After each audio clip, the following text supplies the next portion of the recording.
Hi friends, hero short cut. So find the determinant of this one is. అయితే X value ఎంత అన్నాడు. So దీని determinant 0 అయితే X value చాలా easy చేయొచ్చండి, సింపుల్ లాజిక్. చూడండి, సో దీని నుండి తీయండి, దీని నుండి తీయండి. సో అంటే 1 - 1 ఎంత 0, x - 3x ఎంత -2x, 2x - 5x ఎంత -3x. సో నెక్స్ట్ ఇక్కడ కూడా అంతే చేయండి. సో దీని నుండి తీయండి. సో 1 - 1 ఎంత 0, 3x - 3 ఎంత 3x - 3a, 5x - 4 ఎంత 5x - 4a. ఇంకా లాస్ట్ అలాగా రాసేయండి. సో దీని దట్ రాసేయండి.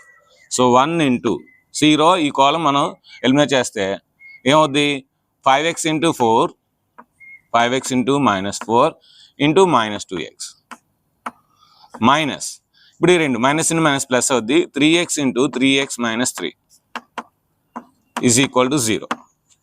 సో అంటే మనకి ఇప్పుడు ఈ వాల్యూస్ ఇందులో వేస్తే 0 వస్తుంది అనుకోండి, అదే ఆన్సర్. సో -1 వేయండి.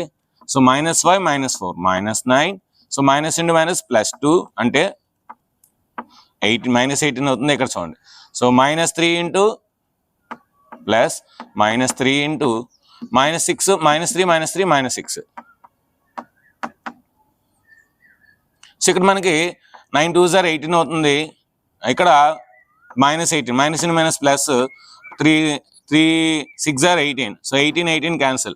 అంటే ఫస్ట్ ఆప్షన్ వేస్తే వస్తుంది, ఒక లేదనుకోండి సెకండ్ ఆప్షన్, లేదంటే థర్డ్ ఆప్షన్, లేదంటే ఫోర్త్ ఆప్షన్ డైరెక్ట్గా పెట్టాలన్నమాట. సో ఇలాంటి లాజిక్ షార్ట్ కట్స్ కోసం మా ఛానల్ సబ్స్క్రైబ్ చేయండి, లైక్ చేయండి, షేర్ చేయండి. Thank you.